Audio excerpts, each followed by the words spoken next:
네, 안녕하세요. 저는 이번 세미나 담당 중인 커뮤니티 매니저 성태희라고 합니다. 반갑습니다. 네, 오늘은 대학원 연구방법론 수업에서는 알려주지 않는 논문 쓰기 랩 운영 비법이라는 주제를 가지고 저희 정기 세미나 모두팝을 진행을 하게 되었습니다. 순서 알려드린 다음에 강의로 넘어가도록 하겠는데요. 네, 처음에 한 10분 정도 저희 모두원 처음 오시는 분들이 많아서 소개를 한번 드리고 그 다음에 1시간 정도 맹윤호 박사님 강연이 있은 후에 20분 정도 Q&A 세션이 사전 질문과 현장 질문으로 를 통해서 받고 이어지게 됩니다.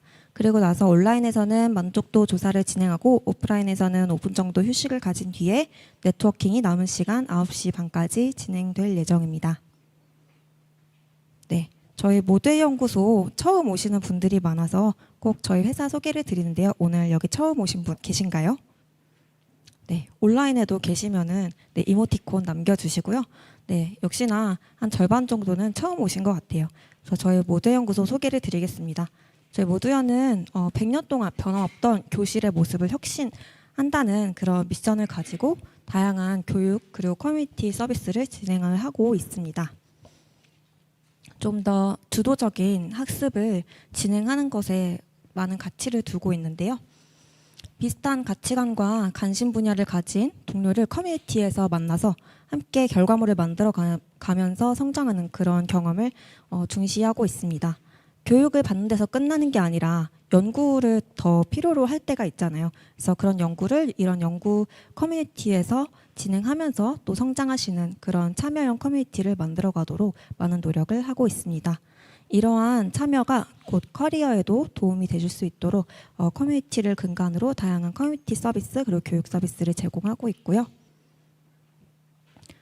저희 모두의 연구소는 주로 랩과 플립스쿨이라는 커뮤니티 서비스를 통해서 성장을 많이 하고 있습니다. 지금 현재 모집 중인 랩과 플립스쿨 지금 띄워드렸는데요. 랩의 경우에는 이달까지 핀테크 랩, Continual Learning Lab 그리고 Natural Language Feedback Lab이 이렇게 있고 저희 홈페이지에서 신청 가능합니다. 저희 랩은 또 개설에 관심 있으신 분들은 참고하시면 좋은 게 밑에 저희 공간 지원, 이 강남 캠퍼스 저쪽에 보시면 이 공간을 지원을 해드리기도 하고 또 페이퍼샵을 일하는 모두의 연구소 논문 지원 제도를 이용을 하게 되시면 글로벌 탑티어 논문 기재 시 최대 200만 원까지 지원을 해드리고 있습니다. 그리고 GPU 대여 사업도 약 일주일 정도 대여하실 수 있도록 지원을 하고 있고요. 다양한 협업기관과도 협업을 하고 있습니다. 플립스쿨은 좀 더 스터디 중심입니다. 랩은 결과물이 좀 더 필요한 그런 스터디라면 프로젝트 중심이라면 플립스쿨은 스터디 중심인데요. 현재는 추천 시스템 기초부터 논문 읽고 쓰기 위한 핸드북 스터디라는 플립스쿨 7월 5일까지 모집 중에 있습니다.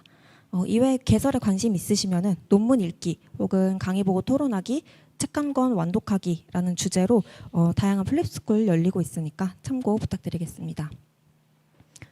앞서 소개드린 페이퍼샵 그리고 저희 이 모두의 연구소 오늘 세미나에서도 지속적으로 언급될 페이퍼샵 소개를 드리도록 하겠습니다. 아마 많이들 관심을 가지실 것 같은데요. 모두의 연구소 랩 참여 연구원분들 중에서 논문을 작성하시는 분들을 위한 논문 지원 제도입니다. 크게 두 가지 혜택이 있는데요. 계제비를 최대 200만 원까지 지원을 해드리고 있고 브라이언 임팩트의 경제적인 지원 하에 이루어지고 있습니다. 그리고 오늘 연사로 와주신 맹윤호 박사님처럼 패컬티 분들을 매칭해 드리는 그런 혜택도 있습니다. 계제비의 경우에는 아래 세 가지 조건을 충족시켜야 합니다. 탑티어 국제학회 및 저널에 게재된 경우 그리고 제일저자, 교신저자의 소속을 모두의 연구소로 제출하셔야 하고 재단법인 브라이언 임팩트의 사사를 추가하셔야 합니다. 모두 저희 랩을 개설하시거나 참여하시면은 신청 가능하시고요. 모두의 연구소 홈페이지에서 보실 수 있습니다. 마지막으로 교육 프로그램 두 가지 안내 드리자면 저희 강남 캠퍼스와 대전 캠퍼스도 있습니다. 그래서 각 캠퍼스에서 정기 세미나를 진행하는데요. 오는 토요일에는 런 프로젝트 역기획 A to Z라는 세미나가 있으니 저희 홈페이지 참고 부탁드리겠습니다. 소프트웨어 학교 오름 캠프가 있는데요. 모두의 연구소 무슨 자선단체인가요? 하시는 분들 많으신데 저희는 교육 사업을 통해서 매출을 일으키고 있습니다. 그래서 여러분 오름 캠프 많이 사랑해 주시고 추천해 주시면 감사하겠습니다. 네, 현재는 예비 프론트엔드 개발자를 위한 웹 풀스택 과정 모집 중에 있습니다. 저희 홈페이지에서 모두 확인 가능하시고 저희 커뮤니티 참여에 관심 있으신 분들은 홈페이지 우측 상단 버튼에 슬랙 입장하기가 있습니다. 이 슬랙에 입장하시면 되고 또 저희 카카오톡 프로필 친구도 있으니 추가해 주시면 감사하겠습니다. 마지막으로 저희 모두 연구소는 KHP, K-하이테크 플랫폼 운영 기관임을 명시해 드립니다. 저희가 다양한 프로그램을 무료로 제공할 수 있는 데에는 저희가 이 KHP 운영 기관이기 때문인데요. 이 프로그램들을 이용하신 분들을 대상으로 랜덤으로 연말에 만족도 조사가 실시가 됩니다. 그래서 전화가 갑자기 한국산업인력공단에서 오더라도 놀라지 마시고 잘 받아주시면 감사하겠습니다. 네, 그리고 제가 문자와 메일로 안내 드렸는데요. 후기 이벤트가 있습니다. 다음 주 화요일까지 저희 모두의 연구소 링크드인 그룹에 후기를 작성을 해주시면 최대 3분까지 선정을 해서 드리고 있습니다. 이거 선정률이 당첨률이 몇 퍼센트 될까요? 맞춰보세요. 네, 여러분 응모만 하시면 거의 당첨이 됩니다. 여러분 오늘 세미나가 유익하셨다면 링크드인에 한번 후기 공유해 주시면 감사하겠습니다. 그러면 저희 소개는 여기서 마치고 백윤호 박사님 모시고 진행하도록 하겠습니다. 큰 박수 부탁드립니다. 안녕하세요. 오늘 굉장히 즐거운 휴일이 아니고 평일 저녁인데 여러분들 저녁까지 이렇게 오셔가지고 고생이 많으십니다. 저는 대학원에서는 안 가르쳐주는 논문 쓰기 랩 운영 비법 발표를 맡게 된 이화여대 겸임교수 맹윤호입니다. 반갑습니다. 저는 이런 사람이고요. 이상한 사람이 아니다라는 거를 말씀드리려고 이렇게 쭉 적었는데 옛날에 IBM에 있었고요. 그 IBM에서 여러분 보통 개발자나 AI 엔지니어들은 자기가 만든 제품으로 소개하는 걸 보통 선호합니다. 저도 그런데요. 여러분 콜센터에 통신사 같은데 콜센터 전화하면 이제 말로 하는 ARS는 네라고 얘기해 주세요라고 그러면 본능적으로 0번을 누르면서 상담원을 찾게 되죠. 나는 사람하고 얘기하고 싶다 이렇게 생각하잖아요, 그죠? 그럴 때 도대체 이거 누가 만들었지? 제가 만들었죠. 그래서 이제 인공지능 콜센터 한국어 버전을 이제 만들었었고, 그리고 그 다음에는 카카오벤처스 패밀리사에서 이제 CTO로 좀 있으면서 지분 좀 매각하고 두 번째 창업하면서 모두의 연구소에서 패컬티로 있고요. 그래서 연구 많이 하면서 이제 이화여대 겸임 교수도 함께 하고 있습니다. 연세대학교에서 석박사 데이터 분석으로 나왔고. 책으로 아마 많이 알고 계신 분도 있을 것 같아요. 그래서 두이 시리즈라던가 아니면 이제 한빛미디어에 나오는 오라일리 시리즈 이런 걸로 아마 접하신 분들도 있을 텐데 제가 이제 중간 세션에 질문을 몇 개 드리면 답변을 잘 해주시는 분들에게는 랜덤으로 책을 제가 원하는 수량을 제 마음대로 해가지고 증정드릴 예정입니다. 이거는 모두연하고는 관계없이 제가 드리는 거예요. 제 개인 출혈이 이렇게 생기는 건데 자, 논문은 제 구글 스칼라 들어가시면은 책이랑 논문이랑 이제 관련해 가지고 제가 정리를 해놨습니다. 그래서 보시면은 이런 연구들을 좀 했다. 해외 논문도 좀 쓰고 국내 논문도 쓰고 책도 좀 쓰고 H인덱스 이렇게 되어 있고 한다. 근데 저보다 더 당연히 연구 잘하시는 교수님들이 많이 계시죠. 저는 이제 연구를 본격적으로 시작하는 입장이기 때문에 어떤 연구들을 했는지 궁금하시면 구글 스칼라 가서 보시면 되겠습니다. 논문의 의미, 이제 세상에 없는 지식을 내놓는다라는 거의 의미가 굉장히 또 중요하지요, 그죠? 여기부터는 제가 필기를 좀 해야 될 것 같아가지고 프로그램을 좀 열겠습니다. 여러분 사실 세상에 없던 지식이라고 하면은 지식의 경계를 넓히는 일이라고 해서 굉장히 커 보여요. 그죠? 논문을 쓴다는 게 세상에 없는 거를 완전히 없는 걸 쓰는 것 같잖아요. 그렇죠? 근데 사실은 내가 논문을 쓸 때 크게 두 가지 종류의 논문이 있어요. 첫 번째는 뭔가 나의 목적을 달성하기 위해서 실적을 채우거나 혹은 개수를 채우거나 혹은 내가 졸업을 해야 돼서 반드시 빨리 퍼블리케이션이 돼야 되는 그런 논문이 있고요. 두 번째는 내가 이 학계에 획을 긋겠다. 라고 해가지고 정말 세상에 없는 그런 어마어마한 논문을 내서 이 세상이 나를 알아봐주고 이 논문 하나만으로 이제 나의 모든 인생을 잘 해결해 보겠다라는 논문이 있습니다. 예. 근데 대부분의 논문이 후자를 생각하고 쓰지만 전자가 되는 경우가 대부분이긴 합니다. 이제 어떻게 해야 되지 하면서 이제 빨리 졸업을 해야 되는데 논문을 써야 되겠고 해서 이제 혼자만의 괴로운 시간을 겪게 되죠. 근데 하지만 이 지식의 경계를 넓히는 일이라고 하면 뭐가 중요하냐면요. 경계를 알려면 많이 읽어야 돼요. 경계가 어딘지 알아야 되잖아요. 중요한 건 내가 경계가 어딘지 모르고 연구하잖아요. 그럼 내가 연구를 요쯤에 하잖아요. 그러면 이제 교수님들이 다시 하게 다시 하게 그러면 이제 연구실에 와가지고 이제 연구원들이 하소연을 하죠. 교수님은 항상 안 된대. 교수님은 내가 뭐 가져가기만 하면 안 된다고 더 연구해 오라고 하신다고 뭐 그런 얘기를 할 겁니다. 그래서 사실 이 세상에 없던 지식을 알려면 일단 세상에 어떤 지식이 있는지 먼저 알아야 돼요. 그래서 사실 많이 읽어야 되는데 사실 쉽지 않죠. 요즘에 바쁘다 바빠 현대 사회 너무나 바쁘고 LLM도 자고 일어나면 새로운 게 많이 나오는데 이거 막 따라가고 있다가는 내 연구가 또 뒤처지는 것 같고 이런 생각들이 많이 드실 거예요. 드실 건데 근데 사실 연구를 조금씩 하시다 보면 세상에 완전히 똑같은 연구는 거의 없어요. 완전히 똑같은 연구는 없어서 가장 중요한 건 나의 차관점을 정리하는 거예요. 내가 이 연구를 주제를 떠올렸던 차관점이 뭐였지? 연구 주제는 바뀔 수가 있어요. 근데 차관점은 그대로 유지가 되는 경우가 많거든요.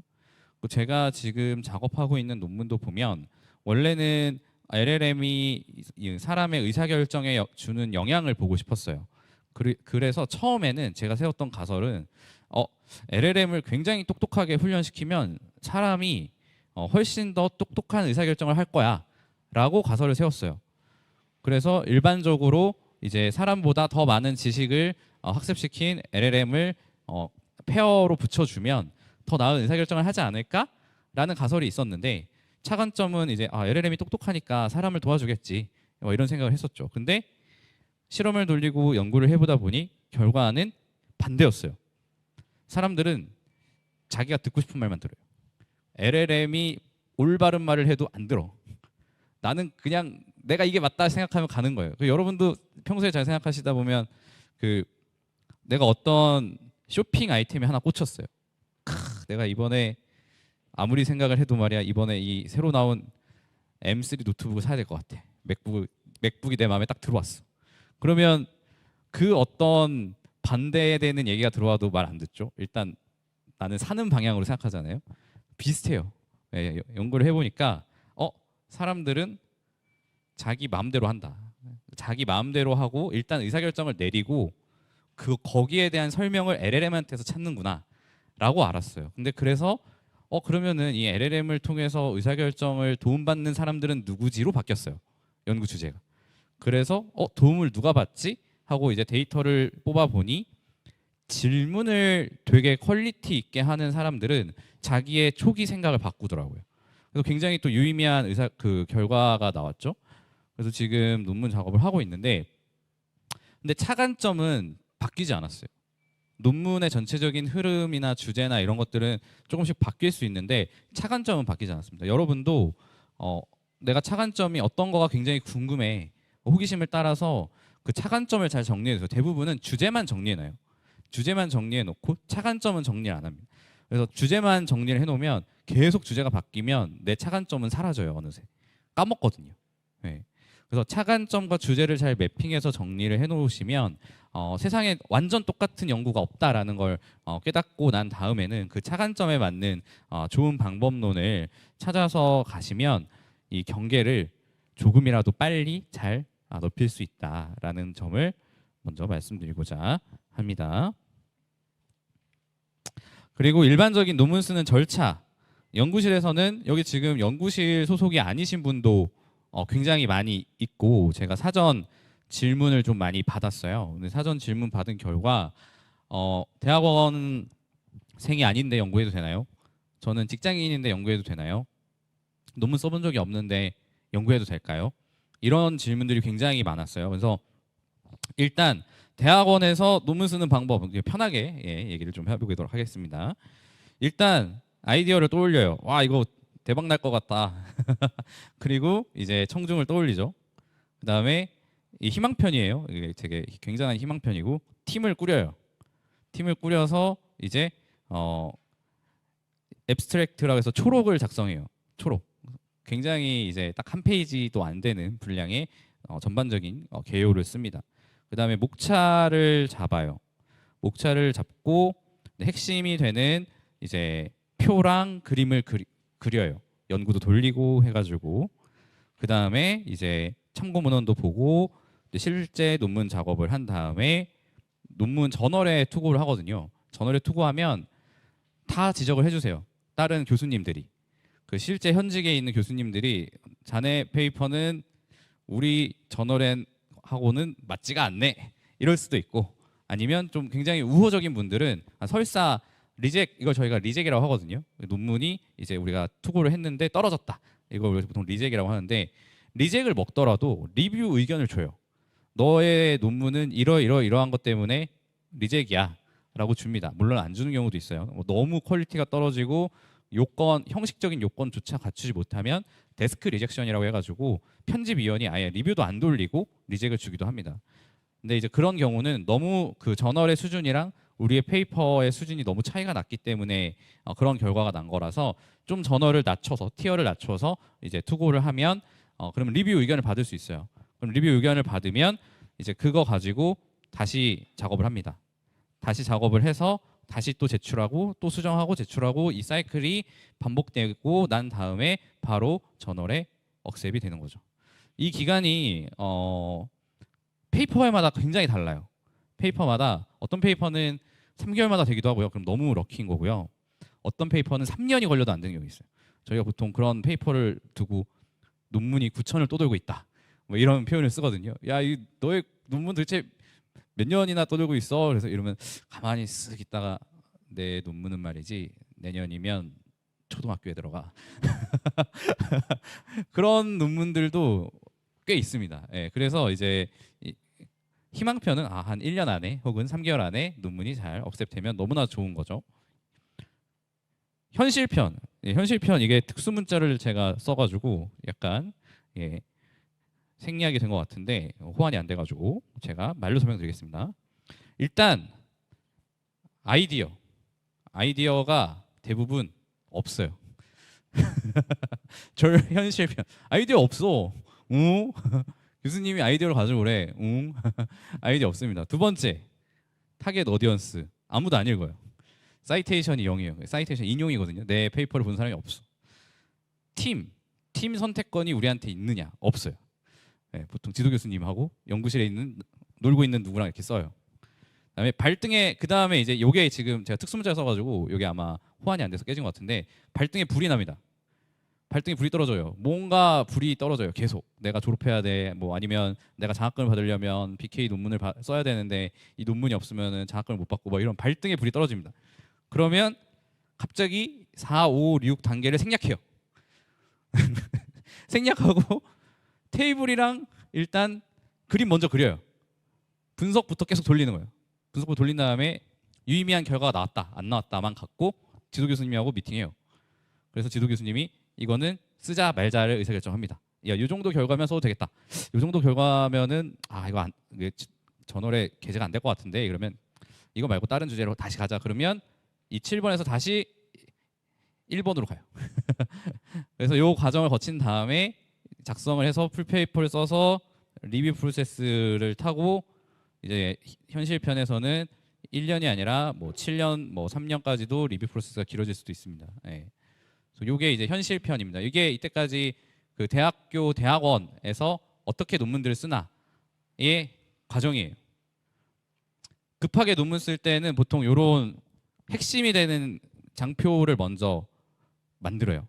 그래서 어떤 논문을 쓰려고 하는 거야. 첫 번째 연구 절차가 어떻게 돼? 연구 모형이 어떻게 돼? 그래서 핵심 마지막 리절트가 어때? 유의해? 유의하지 않아? 유의하지 않으면 대부분 논문이 잘 좋은데 못 가요. 네. 유의하면 그러면 이제 얼만큼 유의하냐에 따라 또 좋은데 갈 수 있고 없고가 결정이 납니다. 그래서 보통 이 급할 때 논문 쓰는 법으로 대학원들은 나만 그러는 줄 알았는데 대부분의 연구실이 다 그렇게 연구를 하고 있었습니다. 이게 일반적인 이제 그 대학원에서의 논문 쓰는 방법인데요. 근데 이게 모드연에서는 조금 달라요. 왠지 알아요? 왜냐면 일단 이 팀부터가 좀 다르죠. 팀이 이제 지도 교수님이 꼭 아니어도 되는 거죠. 그죠? 이 팀부터가 내가 선택하는 거야. 그래서 여기서부터 문제가 많아요. 왜냐면 대학원은 내가 지도 교수님이 마음에 안 들어. 근데 내가 석사, 뭐 박사 3학기야. 그만둘 수 있을까요? 절대 못 그만두죠. 왜냐하면 학위를 못 받으니까. 학위가 인질로 잡혀 있잖아요, 그죠? 하지만 모두연에서는 인질로 잡혀 있지 않습니다. 그래서 이 모두연에서 우리가 연구를 할 때는 그게 장단점이 될 수 있어요. 장점은 내가 팀 플레이를 해봤는데 너무 잘 안 맞아. 그러면은 이제 포기할 수 있는 권리가 있다라는 거고, 단점은 상대방도 그럴 수 있다라는 거예요. 그래서 상대방도 내가 마음에 안 들어서 나가버릴 수 있다는 거죠. 그러면 어느새 혼자 내가 논문을 쓰고 있는 그런 케이스도 있을 수 있다. 그래서 이 모드연에서 논문을 쓰실 때 가장 중요한 건, 제가 느꼈던 것 중에 가장 중요한 건 티밍이 제일 중요합니다. 같이 논문 쓰는 사람들이 되게 중요해요. 근데 여러분 이게 되게 여러분 그 조별 활동 해보셨죠? 그 조별 활동 팀플 하면 보통 어떻게 되죠? 에? 혼자 해요. 그 갑자기 누가 아파. 그리고 갑자기 뭐 연락이 안 돼. 잠수 타. 네. 그리고 갑자기 누가 기프티콘 하나 딱 보내. 그리고 자기는 못 하겠대. 그런 경우가 많죠. 똑같아요. 네, 똑같습니다. 네, 그래서 이 티밍이 굉장히 중요하다라는 거를 먼저 말씀드리고, 네, 같이 연구 방법론 종류에 대해서 간략하게 알아보고 넘어가도록 하겠습니다. 연구 방법론에는 굉장히 많은 종류가 있어요. 많은 종류가 있지만 여기서 되게 간략하게만 제가 좀 설명을 좀 드리면, 연구 방법론은 제가 이 색깔로 연구 방법론에는 일단 크게 나누면 기술적인 연구가 있고요. 그 다음에 비헤이버럴 리서치라고 해서 인간 대상 연구가 있어요. 그래서 사람이 어떻게 행동할까, 유저가 어떻게 행동할까에 대한 연구가 있습니다. 그리고 그 중간에 두 개 다 쓰는 연구가 있어요. 테크니컬 리서치라고 불리는 건 굉장히 상대적으로 간단한데 어렵습니다. 간단한데 어렵다라는 게 무슨 얘기냐? 간단한데 어렵다라는 얘기는, 테크니컬 리서치는 우리가 딥러닝 모델 만들었어요. 아니면 LLM 모델 만들었어요. 근데 성능이 좋아요. 쟤보다 끝나요. 그리고 페이퍼가 엄청 짧아요. 네. 6장 4장이어도 돼요. 그래도 좋은데 잘만 갑니다. 근데 정말로 그렇게 만들어야 돼요. 네. 그게 쉽지 않겠죠? 전 세계 사람들이 만들어 놓은 수많은 연구 결과가 있을 텐데 그 중에 내 거가 제일 좋아요 라고 얘기를 하는 거예요. 근데 여기도 팁이 있어요. 그러면은 내가 전 지구인을 상대로 이렇게 경쟁을 해야 되냐? 그럼 너무 힘들겠죠?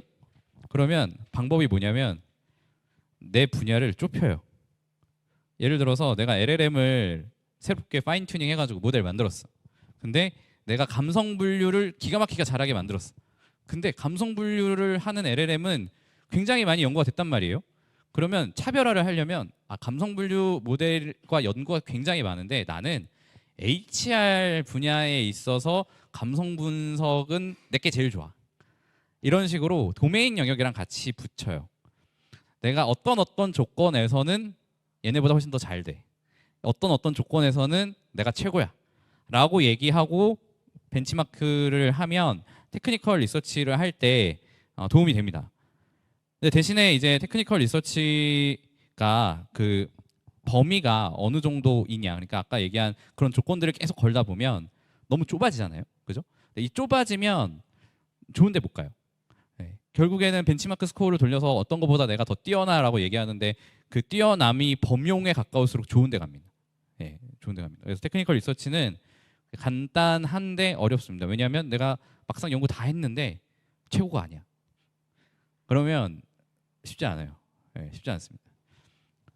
그래서 이제 두 번째는 비헤이버럴 리서치라고 해서 사용자가 과연 어떻게 반응하느냐에 대한 인간 대상의 연구예요. 사용자에 대한 연구라서 요거는 조금 여지가 많이 있어요. 네, 이거는 좀 여지가 많이 있습니다. 그래서 이 부분을 조금 같이 설명을 좀 드리면, 일반적으로 사용자 사람의 행동에 대한 연구 같은 경우는 모델을 만들어요. 모형을 만들고 가설 모형을 만듭니다. 이런 식으로. 예를 들어 내가 LLM을 쓰면 투자 의사결정에 영향을 받을 건데, 그 투자 의사결정에 영향을 받을 때 개인의 특성이 작용할 거야 라는 식으로 이런 모델을 설정합니다. 일단 이거보다 훨씬 더 복잡한 모형도 많이 있고요. 이거보다 더 간단한 모형도 있습니다. 근데 중요한 건 여기에 있는 변수들이 유의미하게 나오고 그 유의미한 것들이 정말 현업이나 혹은 이제 연구 분야에서 유의미한 컨트리뷰션이 있느냐가 되게 중요한 요건이 되죠. 그럼 이런 모형은 처음부터 이렇게 만들어져서 나오냐? 그러지 않아요. 보통 질적 연구라는 걸 해요. 질적 연구를 먼저 하는데, 일단 우리가 어떤 분야를 처음 배우면 리뷰 연구랑 메타 스터디를 먼저 해요. 리뷰 연구 보통 서베이 논문이라고 많이 하거든요. LLM 분야에서는 그 리뷰 연구랑 메타 스터디는 뭐냐면 기존에 어떤 연구들이 있는지 한눈에 조망하는 연구예요. 그래서 여기에서 리뷰 연구나 메타 스터디에서 중요한 점은 내가 어떤 기준을 가지고 논문들을 선정했느냐가 중요해요. 보통은 뭐 사이테이션 혹은 이제 사이테이션은 인용수예요. 인용수 아니면은 어떤 저널이 탑 저널이냐 뭐 이런 것들을 기준으로 보통 논문들을 선정합니다.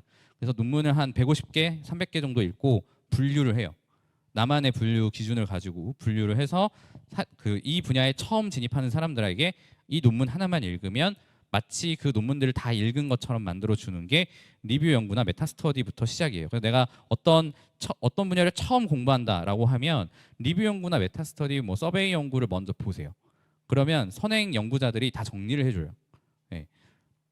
그래서 그거부터 시작해서 이제 내가 이 페이퍼를 많이 읽다 보니까 가설이 생각나실 수 있잖아요. 호기심도 생기고 가설도 생각날 겁니다. 그러면 질적 연구를 해요. 질적 연구는 뭐냐면 일단 사람들한테 물어봐요.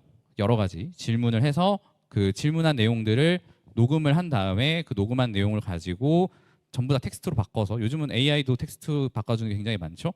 텍스트로 바꾼 다음에 각각의 변수가 될 만한 얘들을 묶어줘요. 텍스트에서 같이 묶이는 얘들을 뭐 변수가 될 만한 얘들 혹은 방향성에 관련된 얘들 다 묶어줍니다. 이 묶어준 거를 가지고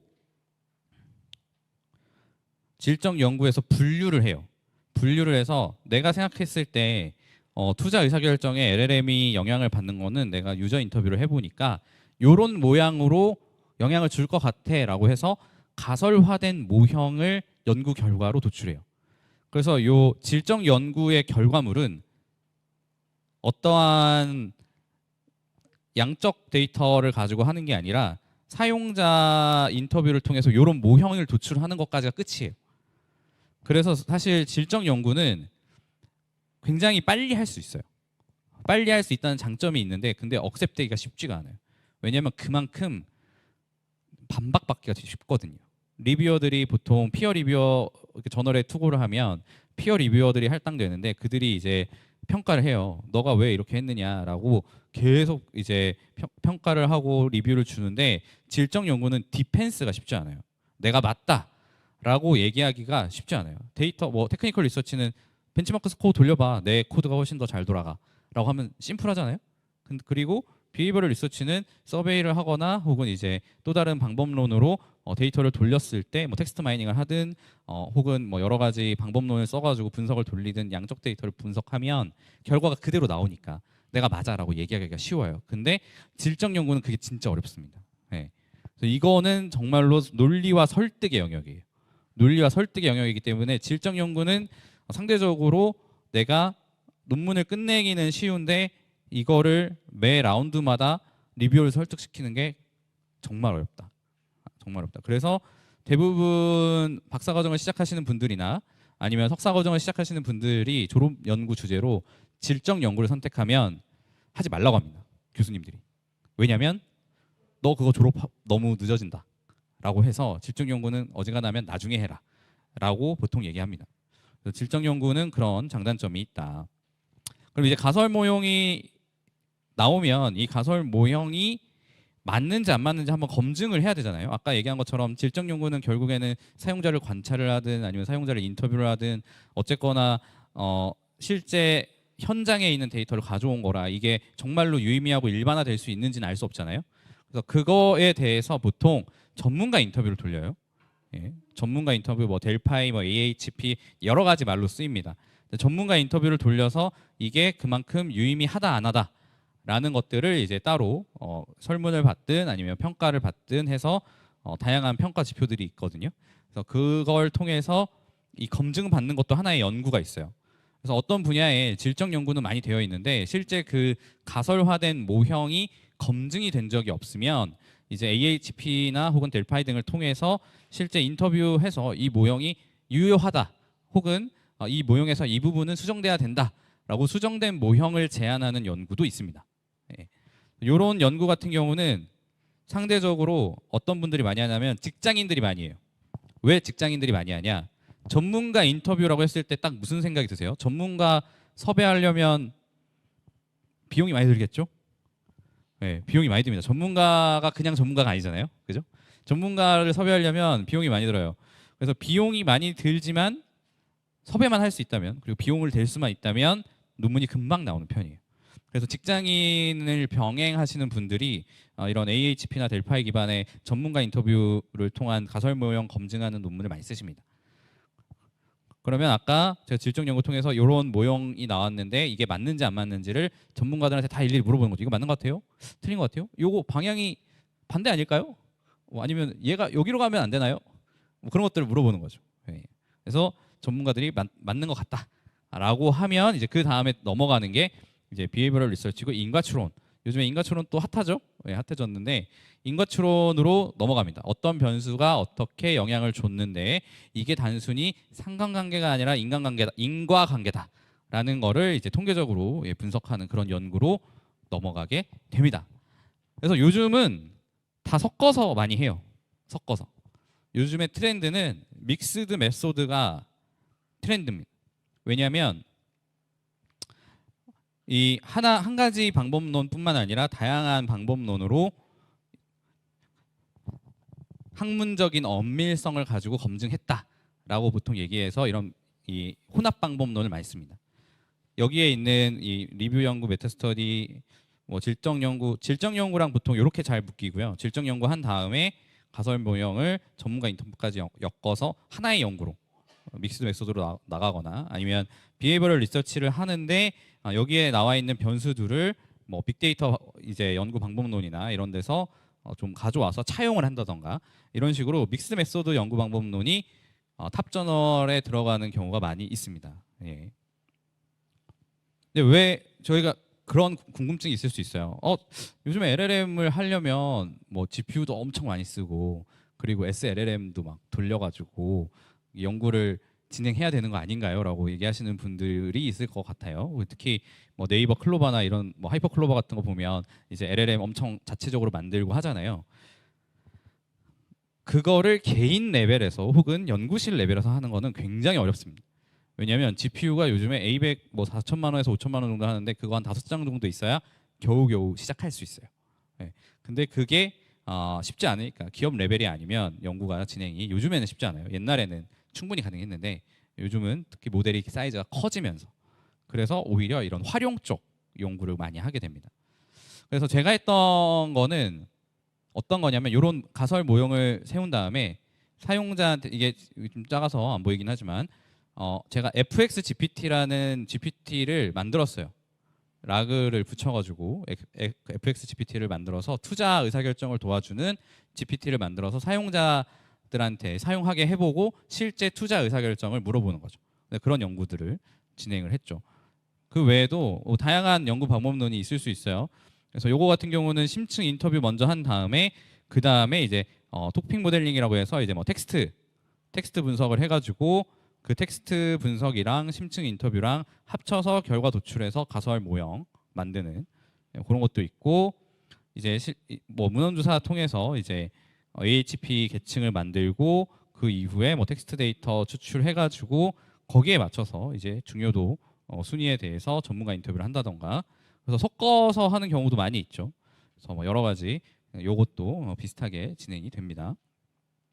사실 제일 중요한 거는 요 레슨 런드예요. 여러분들이 아마 가장 궁금해하실 것 중에 하나가 실제 모두연에서는 연구가 어떻게 진행되고 그리고 여기서 주의해야 되는 건 뭐고 그리고 내가 모두연에서 랩장이 돼서 페이퍼 샵을 운영하고 싶은데 어떻게 해야 되고 이런 것들이 궁금하실 거거든요.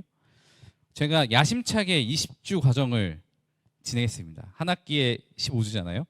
심지어 15주 수업 중에도 오리엔테이션 빼고 중간고사, 기말고사 빼면 보통 12주 수업해요.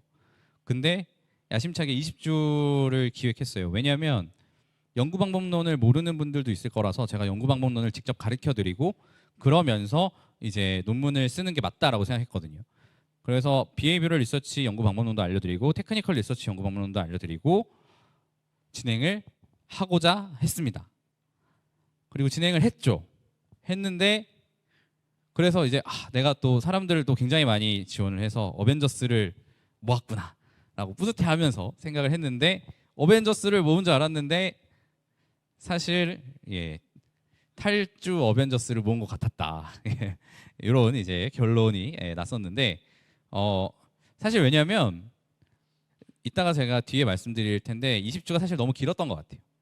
왜냐하면 처음에 딱 내가 논문 하나 딱 써가지고 학계 팩을 하나 딱 그은 다음에 바로 구글이 제발 와달라요 와주세요 이러면 헛기침 한번 하고 오픈 AI 정도면 내가 고민해보지 이러고 그런 이제 동기부여가 뿜뿜일 상태에서 굉장히 많은 워크로드를 줬어야 되는데 그러지 않았던 것 같아요. 그래서 생각보다 20주가 사람들한테 길었다 약간 이런 생각이 좀 들었는데 그래서 아무튼 좀 중간에 힘들어하는 분들이 좀 있었다 이렇게 생각을 했고 첫 번째 모임에서 이게 확정하기가 굉장히 쉽지 않은데 확정을 꼭 해야 되는 것 중에 하나가 저자 순서 이슈입니다. 어서십이 되게 중요하거든요. 결국에는 논문을 쓴다는 건 내가 1저자로 들어가든 아니면 이제 뭐 공동저자로 들어가든 논문 실적이 필요해서 하는 거잖아요. 근데 이게 확정이 안 나면 팀이 나중에 공중분해가 됩니다. 제가 처음에는 이거를 확정을 안 한 팀은 좀 시간을 가지라고 했거든요. 근데 끝까지 못 정하더라고요. 끝까지 못 정하고 나중에 어서십 때문에 싸워서 쪼개지더라고요. 그래서 처음에 못 모를 때 정해야 됩니다. 그래야 더 고생할 사람도 정해지고 그래야 더 많이 기여할 사람도 생기고 그래야 그 사람들이 스케줄링도 하고 합니다. 왜냐하면 나중에 정하잖아요. 내가 과거에 내가 이것도 했고 저것도 하고 저것도 했는데 나도 1저자 될 수 있을 것 같은데 라는 말이 나와요. 그러면 그때부터는 외부의 페이퍼랑 경쟁하는 게 아니라 내부 사람들끼리 하는 거잖아요. 그러면은 배가 잘 갈 수가 없습니다. 다음에 사실 사람마다 다른데 어떤 사람은 논문이 필요하고요. 어떤 사람은 컨퍼런스가 필요해요. 컨퍼런스 페이퍼가 필요해요. 특히 뭐 이제 NLP 쪽 하시는 분들은 컨퍼런스 굉장히 뉴닙스 이런 데 많이 내시잖아요. 어떤 사람은 근데 컨퍼런스는 전혀 중요하지 않은 사람이 있어요. 그래서 이게 이해관계가 맞아야 되거든요. 그래서 이 이해관계를 잘 맞춰주는 게 되게 쉽지 않습니다. 왜냐하면 또 어떤 사람은 논문 중에도 이 SCI 논문, 그러니까 SSCI 논문이 있고 SCIE 논문이 있어요. 분야가 다르거든요. 근데 어떤 사람은 SSCI가 전혀 필요 없고 그리고 어떤 사람은 SCI 논문이 필요가 없는 사람이 있어요. 그래서 이것도 잘 맞춰줘야 돼요. 그나마 그래도 요거는 제가 잘 맞췄던 것 중에 하나가 논문들 중에 보면 SCIE랑 SSCI 같이 붙어있는 논문들이 있어요. 근데 그거를 보통 제가 추천을 드리거든요.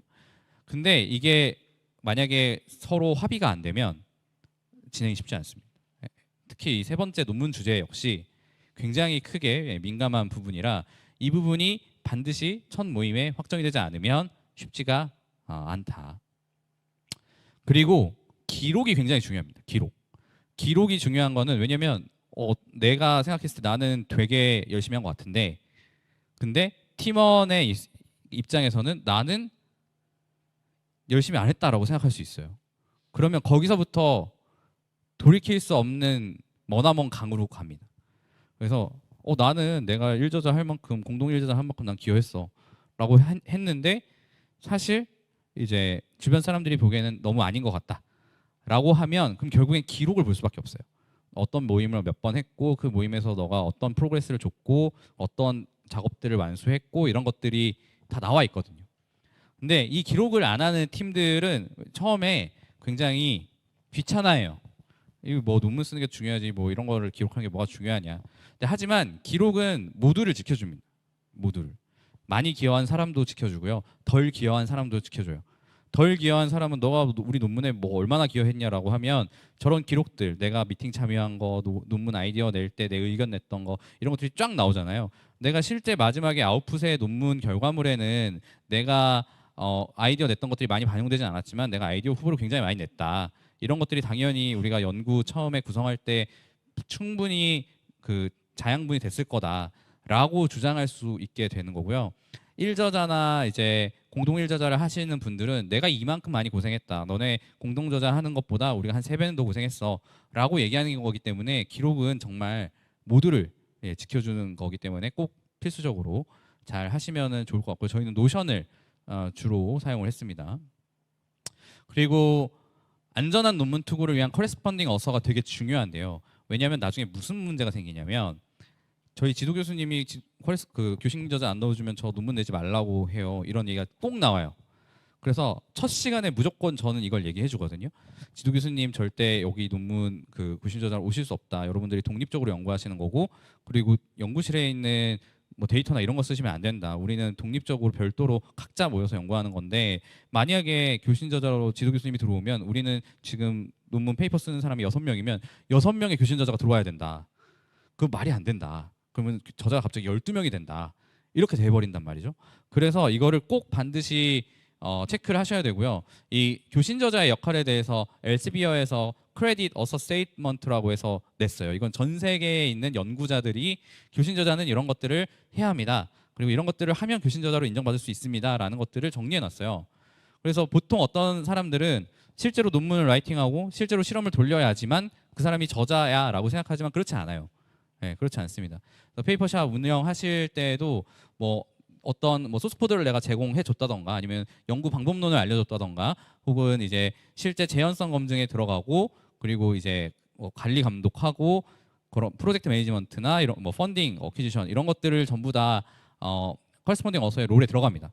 근데 한 가지 주의할 점은 제가 생성 AI 구현 환경을 제공해주고 그리고 API를 제가 작성해 그 실제로 생성해서 주면서 생각보다 많은 리소스가 들어간다라는 걸 알았어요. 제가 제 나름대로 굉장히 제가 이끌던 팀이 10팀이었거든요. 10팀이었는데 한 팀당 제가 API를 하나씩 줬어요.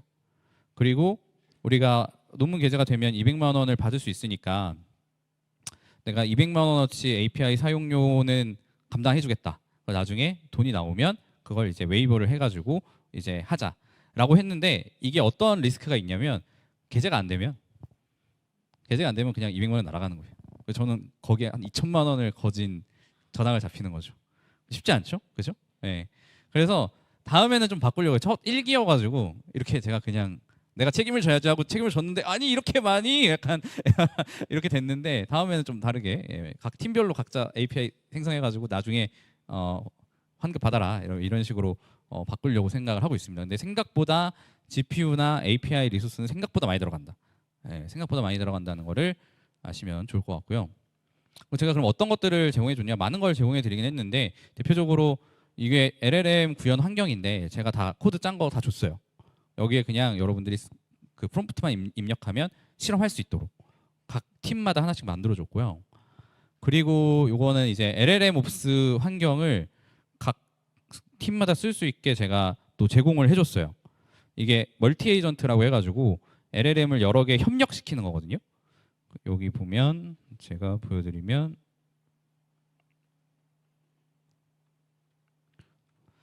그래서 이 LLM 연구할 때 LLM 협업과 협력에 대한 주제도 굉장히 큰 영역이에요. 여기 있는 LLM들을 협력시키는데 코딩 필요 없이 드래그 앤 드랍으로 제가 다 코드 짜서 배포해가지고 올려서 운영하고 있는 서버입니다. 그래서 연구원들한테 이런 것도 다 제공을 해줬어요. 그래서 나름 저는 실제 실험 돌리는 데에도 코드 레벨로 기여를 했다라고 생각을 하고 있었는데 그럼에도 불구하고 교신 저자로 넣을 수 없겠다 이렇게 얘기하는 사람도 있습니다. 세상은 굉장히 많은 사람들이 있기 때문에 그래서 사실 이게 제일 중요하죠. 이거는 이제 연구실 운영하지 않으면 알 수 없는 내용이니까 레슨런을 좀 정리를 해봤어요. 2기는 내가 이렇게 운영해봐야겠다. 첫 번째는 자기소개서를 제가 다 읽었어요. 그냥 100개 정도 봤거든요. 100개를 전부 다 읽었어요. 전부 다 읽고 100개를 전부 다 읽고 이 사람은 비전 연구하고 비전 연구 중에서도 뭐 오젝트 디텍션에 관심이 있으니까 이 사람이랑 팀을 이렇게 해줘야지 다 일일이 수작업으로 다 분배해줬어요. 낙오자가 없도록. 왜냐하면 자율적으로 팀을 분배하면 낙오자가 생기잖아요. 그러면 소외감을 느낄 거라고 생각했어요. 근데 그거보다 중요한 건 팀이 안 깨지는 게 훨씬 중요하더라고요. 1기를 운영해 보니까. 그래서 팀 배정을 자율로 선발하게끔 하려고 해요. 2기에는. 그래서 이 말은 뭐냐면 팀을 못 찾는 사람도 생길 거거든요. 그거는 감안하겠다. 감내해서 이분들은 제가 아까 처음 말씀드렸던 리뷰 스터디나 아니면 서베이 논문, 메타 스터디 같은 걸 시켜서 논문 5명이서 논문 300개씩 읽기 이런 거 있거든요. 그런 거를 시켜볼 예정입니다. 그리고 이 팀 배정에서 제가 실수를 하나 했던 게 있었어요. 뭐냐면 저랑은 커뮤니케이션이 되게 잘 되는데 팀 내부에서는 커뮤니케이션이 되게 안 되는 분이 있었던 거예요. 그러니까 저한테는 되게 잘 하지만 사실 이 팀 안에서는 굉장히 이제 사람들을 못 견디게 하게 하는 사람이 있었던 거죠. 그래서 이런 빌런을 없애는 게 되게 중요하거든요. 빌런 없애는 게 중요해서 동시에 한 두세 곳에서 초반에 작업하게 한 다음에 적합한 팀을 찾게 하는 거를 지금 목표로 하고 있습니다. 그래서 제일 중요한 건 바로 숨은 빌런 찾기가 되게 중요합니다. 숨은 빌런 찾기. 숨은 빌런 찾기를 잘 해야 운영을 하는데 큰 이슈가 없게 됩니다. 그 다음에 이제 내 역량과 필요 역량에 대한 어필하는 시간을 갖게 하는 것도 되게 중요하다고 생각을 드렸어요. 어떤 팀은 자기가 나 연구 잘해요라고 했는데 논문을 쓴 적이 없어. 무슨 연구를 잘한다는 거지? 막 그런 경우도 있고요. 이게 굉장히 여러 가지 케이스가 있습니다. 그래서 자기가 역량이 어느 정도 되고 그리고 그 역량이 이제 어떤 다른 사람과 필요한지를 매칭하는 이 시간을 갖는 거를 2기에는 해보고자 합니다. 그리고 직장인의 중도 이탈률이 높았어요. 제가 직장인 중에 되게 괜찮은 분들을 많이 뽑았다고 생각했는데 빅테크 우리가 익히 알고 있는 빅테크에 다니시는 분들이 꽤 많이 오시더라고요. 근데 중도 이탈률이 너무 높아요. 출장 가야 돼요. 무슨 월말 평가 있어요. 뭐 해야 돼요. 이해를 합니다. 이해하지만 중도 이탈하면 이 팀이 다 어그러져요. 그래서 디파짓을 걸어야겠다. 그래서 디파짓을 고민한 액수는 30만 원과 15만 원입니다. 그래서 15만 원은 학생, 30만 원은 직장인. 해서 논문 투고를 완료하면 100% 돌려줍니다. 100% 돌려주고 만약에 투고를 못하면 이제 연구 활동비로 돌리는 걸로 생각을 하고 있습니다. 그리고 이게 글로만 봐서는 말이 이게 생각보다 걸러내기가 쉽지 않았어요. 그래서 면접을 꼭 봐야 되겠다라는 생각이 들었습니다. 여러분들도 만약에 페이퍼샵을 운영하실 거면 면접을 꼭 보세요. 그 비대면으로 봐도 상관없습니다. 말을 하고 이야기를 좀 해보고 이 사람이 연구 모두연이랑 잘 맞는 사람인가를 한번 꼭 확인해 보십시오. 1기 수료자는 당연히 면접 프리패스가 되는 거고요. 그리고 사전에 동의를 꼭 받으셔야 됩니다. 요 지도 교수와는 독립적으로 수행되는 연구라는 동의를 꼭 받으셔야 돼요. 이거를 안 받으면 난리 납니다. 저는 첫 시간에 무조건 얘기하거든요. 이거는 우리가 독립적으로 하는 거고 그렇지 않으면 큰 문제가 생긴다. 그리고 생각보다 제가 연구방법론 수업을 꼼꼼하게 준비해서 세션을 했지만 안 듣는 사람이 생각보다 많았어요. 예, 안 듣는 사람이 꽤 많았고 그래서 다음에는 필수란 선택으로 참여 구분을 해서 진행할까라는 생각을 했습니다. 연구 방법론 수업을 이미 들은 사람도 있겠죠. 예, 이미 박사하고 있는 분도 있고 하니까 그래서 들을 사람만 들어라로 바꿔서 진행을 할 예정이고 그리고 퇴근 후에 직장인은 피곤해요. 집중력이 제가 3시간짜리 세션을 20주 동안 했거든요. 지금도 하고 있고. 근데 퇴근 후에 직장인은 피곤해요. 2시간. 3시간은 너무 피곤하다. 여러분 지금도 피곤하죠? 그죠? 예. 2시간으로 바꾼다. 그리고 요거는 또 달라요. 20회 세션은 괜찮지만 20주는 너무 길다. 이게 무슨 말일까요? 첫 주에 세션을 2번 해도 상관은 없지만 이게 20주가 되면 너무 길어져요. 그래서 원래 계획했던 거랑 틀어지는 일들이 생겨요. 갑자기 뭐 연락이 안 돼. 팀원이 어디 있어요? 이렇게 물어보니까 저기 어디 인터넷이 안 되는 무슨 국가에 파견 간대. 뭐 부동산 뭐 무슨 뭐 프로젝트로 간대요. 네? 그래서 참여가 불가능하대. 온라인으로도 안 된대. 그래서, 아 그래요? 뭐 어쩔 수 없죠. 그래서 뭔가 예상하지 못한 일들이 많이 생겨요. 그리고 또 다른 거는 요즘에 또 테크 기업들이 그 이제 레이오프를 많이 하죠. 그래서 갑자기 회사에서 잘렸어요. 뭐 이런 얘기도 많이 들어옵니다. 그럼 그게 우선이잖아요. 그래서 20주는 너무 길다. 그래서 호흡을 좀 짧게 가져가야 열정이 안 식는다. 내가 드디어 됐어. 이게 경쟁률이 엄청나게 경쟁률 되게 높았거든요. 경쟁률이 엄청 높은데 내가 이걸 다 뚫고 내가 연구를 시작하게 됐어라고 그 마음가짐이 있었을 때 짧게 몰아쳐야 된다라는 이제 생각이 가졌습니다. 예. 그리고 이제 또 다른 점은 인원이 대규모라면 요일을 나눠야 돼요. 무슨 얘기냐면 제가 10개 팀을 가져갔잖아요. 그럼 논문 리서치나 리뷰 한다고 해서 발표만 시켜도 10개 팀이 돌아가면서 10분씩만 해도 100분이에요. 그죠? 근데 10분으로 안 끝나죠. 보통 한 30분 발표하면 300분이. 그것만 해도 엄청나게 길어지잖아요. 그죠? 그래서 10개 팀은 하나하나 기억하기도 힘들고 이탈도 쉽기 때문에 제가 쪼개서 진행할 예정입니다. 다음 2기에는. 그래서 뭐 평일반, 주말반 이런 식으로 나눠가지고 5개 팀, 5개 팀 뭐 이런 식으로 해서 나눠서 진행할 예정이고 그리고 어서십이 되게 중요해요. 그래서 어서십 관련 이게 다 어서십 관련된 내용이거든요. 어서십 관련해서 논문 페이퍼 작업은 아까 노션도 말씀드렸지만 회의록은 노션에 작성하시고 내가 라이팅 작업을 한다. 그러면 구글 문서 도구를 쓰세요. 왜냐하면 구글 문서 도구를 쓰면 기록이 다 남아요. 버전도 다 남고. 그래서 내가 누가 언제 어떤 작업을 했는지에 대한 로그가 남습니다. 그래서 그 로그를 기준으로 내가 여기 기여했어, 이 파트 기여했어라고 할 수가 있어요. 그 다음에 사전에 별 이슈가 없게 간단한 테스트 문제를 풀게 하는 것도 방법이 될 수 있어요. 뭐 다음 중 논문에 기여한 사람이 아닌 것은 뭐 이렇게 고르게 하는 거죠. 근데 사실 사람들이 어서십에 대한 개념이 사실 많이 없어요. 무조건 내가 직접 이 논문에 작성한 사람, 이 논문에 분석을 돌린 사람만이 논문 저자다라고 생각하는 경우가 많지만 아까 그 엘스비어에서 전 세계 과학자들을 대상으로 전 세계 연구자들을 대상으로 밝힌 어서십 스테이트먼트를 보시면 아시겠지만 그러지 않거든요. 네. 그래서 그런 문제를 간단하게 풀게 하는 것도 빌런을 좀 제거할 수 있는 그런 방법이 될 수도 있습니다. 그래서 제가 Q&A 관련해서 몇 개 정리를 해왔습니다.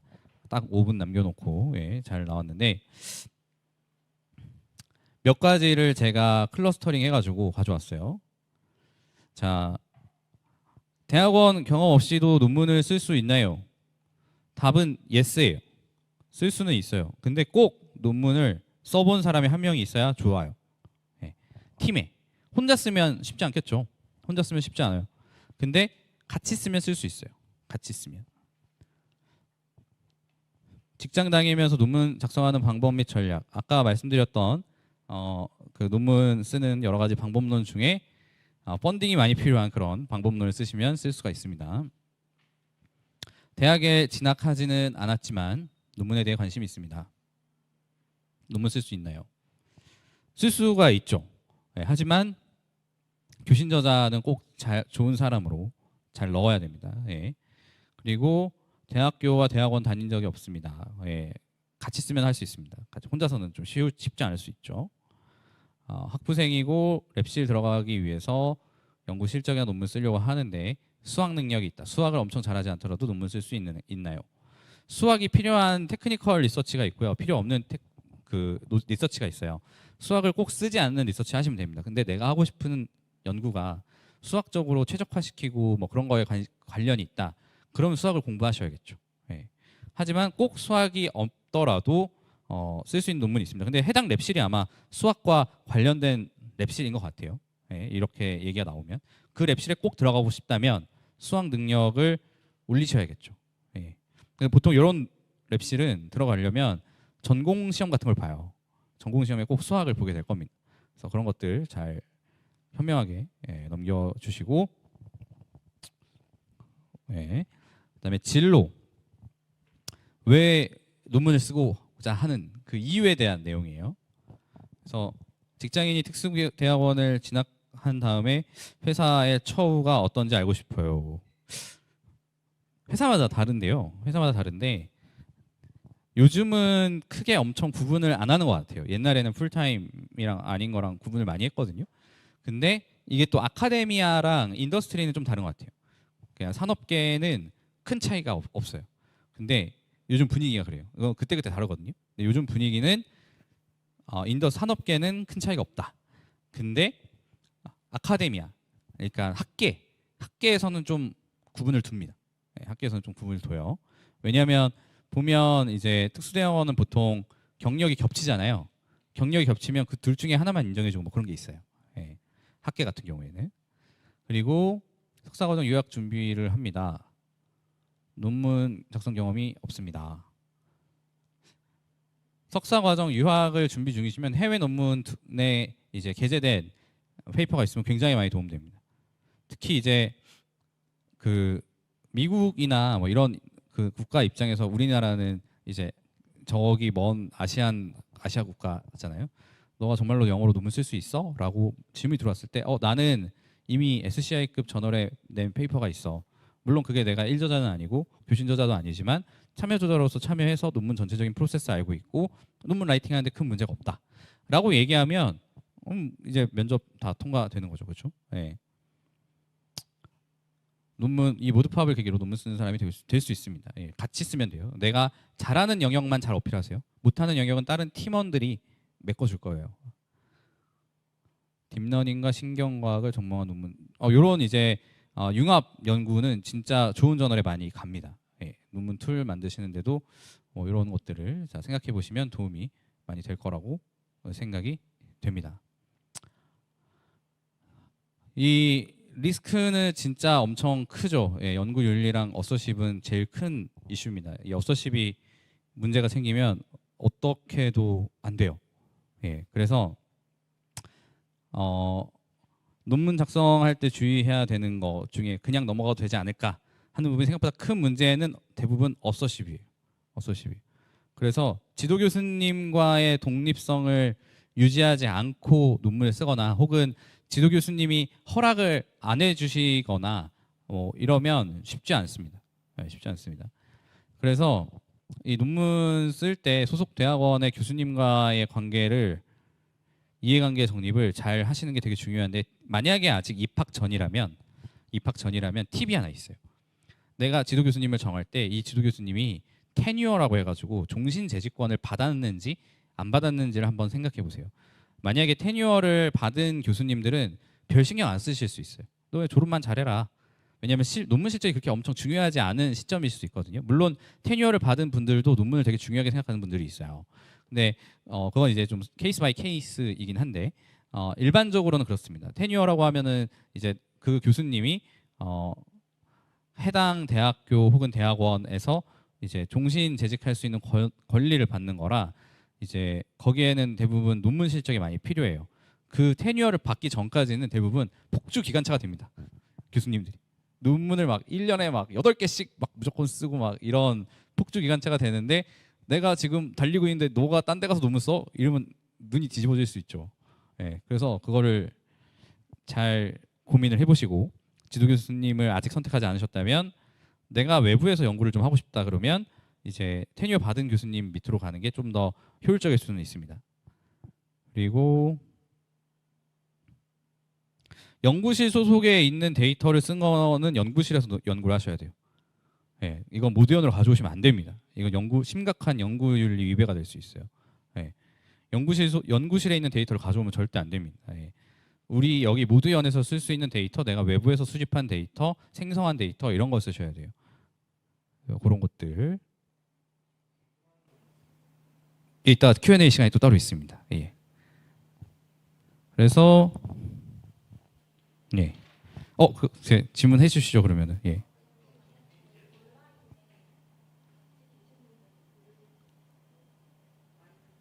아, 네, 마이크 쓰시죠. 예. 예, 질문 얘기해 주세요. 네, 개발자로 일하고 있는 직장인입니다. 그 여기 페이지에서 궁금한 게 있는데 네. 그 연구실 소속에서 이 연구실 소속되어 있는 데이터를 사용하면 안 된다고 말씀해 주셨는데 그러면 그 데이터를 생성하는 그 알고리즘을 사용해서 제가 새로 어느 정도 조금 커스터마이징된 데이터를 조금 모방하는 경우는 어떻게 되나요? 데이터 합성이나 생성 영역은 또 좀 다를 수 있는데 만약에 그 과정에서 연구실에서 나온 소스 코드를 썼다. 근데 그 소스 코드가 외부에 공개되어 있지 않은 오픈 소스도 아니고 혹은 다른 페이퍼에서 공개된 알고리즘이 아니다. 연구실 고유의 것이다. 라고 하면 문제가 될 수 있습니다. 그러면은 그 원본 소스 코드에서 내가 어떤 뭐 창의성 같은 것들을 주입해서 조금 새로운 소스 코드로 만들어냈다. 이 경우엔 내가 쓸 것이다라고 하는 거 양심적인 부분에 맡겨야 되는 건가요? 그 부분은 조금 더 기술적인 부분이 될 수도 있는데 가능하면 만약에 연구실에서 발표한 논문이 있고 그 연구실에서 페이퍼 발표할 때 소스 코드도 오픈 소스로 만약에 공개했어요. 그러면 그건 이미 다 공개된 거잖아요. 그래서 누구나 접근할 수 있는 거기 때문에 그거 기반해서 하는 거는 문제가 되지 않을 수 있는데 근데 이 연구실에서 어디에도 공개하지 않았고 이 연구실 내부로서 쭉 내려오고 있는 어떤 특정 데이터 생성 알고리즘이 있다. 근데 거기에 내가 약간의 창의성만 가미한다고 하면 그건 연구실에서 써야 되는 논문입니다. 예. 거기 그게 굉장히 달라요. 예, 민감한 부분입니다. 예. 네, 감사합니다. 네. 이 부분을 잘 컨트롤해야 돼요. 만약에 문제가 조금이라도 될 것 같으면 하면 안 됩니다. 이 아카데미아의 커리어는 되게 좋은 논문을 잘 쓰는 것도 중요한데 이런 연구 윤리 이슈에 휘말리지 않는 것도 굉장히 중요해요. 왜냐하면 또 교수님들이나 혹은 이런 연구직 커리어들은 굉장히 보수적인 그 이제 기업 문화나 이런 것들이 있어서 이 사람이 연구 윤리적으로 문제가 있을 것 같다 하면은 1순위로 제외가 돼요 대부분. 그래서 이런 경우는 저도 만약에 뭐 나를 뭐 귀신조대로 인정하지 못하겠다 그러면 알아서 하시라, 알아서 연구 잘 하시라 이렇게 보통 하는 편입니다. 예. 나머지 부분도 예, 하나씩 어차피 Q&A 세션까지 시간이 이어지긴 하지만 예, 지금 같이 이어서 해보도록 하겠습니다. 그래서 사실 이 인트로덕션하고 디스커션이 진짜 굉장히 중요한 부분이거든요. 심지어 어떤 논문은 막 리젝을 엄청 당해서 이거 논문 도저히 게재가 안 될 운명인가 보다 생각했는데 안에 있는 본문은 하나도 안 바꾸고 인트로덕션과 앱스트랙을 약간 바꿨는데 바로 무수정 게재 뭐 이렇게 뜨고 이런 케이스도 굉장히 많거든요. 그래서 인트로덕션하고 디스커션은 늘 평생의 숙제인 것 같아요. 네, 정말 잘 쓰는 게 중요한 영역은 맞아요. 왜냐하면 대부분의 교수님들은 이 리뷰라는 프로세스가 굉장히 지루하고 재미없어 하세요. 왜냐하면 내가 리뷰를 많이 했다고 해서 뭐 물론 연말에 리뷰를 진짜 많이 하면 리뷰 많이 한 교수님 뭐 감사합니다 하면서 이렇게 상을 주기도 하는데 그게 뭐 크게 뭐 교수 업적 평가나 이런 데 영향을 주지는 않아요. 정성적으로는 이분이 뭐 학계에 많이 기여했네요 정도지 이게 뭐 이분이 엄청 대단해요 이런 느낌으로 가지 않아요. 그래서 리뷰를 하시는 분들은 대부분 지루해 하세요 엄청. 그래서 초반에 인트로덕션에 치고 나가는 것도 되게 중요할 수도 있어요. 근데 팁은 예를 들면 그 논문 뭐 스페셜 이슈가 있을 수도 있고 혹은 이제 주기적으로 올라오는 논문 이제 콜포 페이퍼가 올라올 텐데 그 콜포 페이퍼를 보면 어떤 교수님들이 평가를 할지가 다 나와 있어요. 일반적으로. 그러면은 편집위원 그다음에 뭐 부편집위원 이런 거 쭉 나와 있으면 그분들의 이메일로 최근 연구를 한번 보세요. 아, 이분들이 어떤 연구를 주로 하시고 인트로덕션을 어떻게 쓰시고 어떤 디스커션을 쓰는지를 보세요. 그러면 그 사람들은 보통 자기가 쓰는 방식으로 쓴 논문 좋아하거든요. 네. 그래서 그 심사위원들 혹은 부심사위원들이 쓴 논문의 인트로덕션과 디스커션을 보세요. 아, 이 사람은 약간 무리수 두는 거 좋아하네. 그러면 이제 아주 도전적으로 가는 거죠. 저는 뭐 어떤 것도 해봤냐면 LLM이 엄청 핫한데 LLM 뭐가 중요하냐? 사람들은 LLM 말을 안 듣는다. 뭐 이런 식으로 도발적으로 쭉 갈 수도 있고요. 근데 어떤 분들은 굉장히 보수적일 수도 있어요. 그러면 그럼 LLM 의사결정에 영향을 미치는 요인 뭐 이런 식으로 각 잡고 들어갈 수도 있겠죠. 그래서 이 인스트럭션하고 디스커션은 결국에는 평가를 사람이 하기 때문에 특히나 스페셜 이슈는 훨씬 심해요. 스페셜 이슈는 평가하는 풀이 되게 작거든요. 정규 콜포 페이퍼는 굉장히 많은 교수님들이 들어와서 한 몇백 명씩 다 하지만 스페셜 이슈 특집호 같은 경우는 그때 이제 담당하는 교수님들 몇 분만 모여서 하는 경우가 대부분이에요. 그래서 그런 경우에는 이제 해당 교수님들이 어떻게 논문을 썼는지를 보면 인트로덕션과 디스커션 방향이 나온다. 저널 페이퍼 경우에요. 저널 페이퍼. 구체적인 방법 말씀드렸고 참고 문헌 쉽게 정리하는 법은 서지 관리 프로그램이 있어요. 따로 엔드노트나 아니면은 뭐 이제 뭐 레이텍이나 여러 가지 프로그램들이 있습니다. 서지 관리를 편하게 하는 프로그램들을 쓰시면 돼요. 엔드노트가 제일 사람들이 쉽게 생각해요. 컨트롤 C, 컨트롤 V 한 다음에 버튼 한번 누르면 자동으로 레퍼런스 업데이트 되거든요. 작성에 대한 노하우 됐고 공학적 논문을 쓸 때 이게 그거예요. 뭐냐면 논문을 쓰는데 성능이 안 나올 때 어떻게 해야 되냐? 성능이 안 나올 때 다른 주제를 해야죠. 아까 말씀드렸죠. 테크니컬 리서치는 간단한데 어렵다고. 간단하게 데이터 분석 돌렸는데 성능이 안 좋아. 그러면 어쩔 수 없습니다. 네. 논문 작성할 때 AI가 어떻게 활용될지.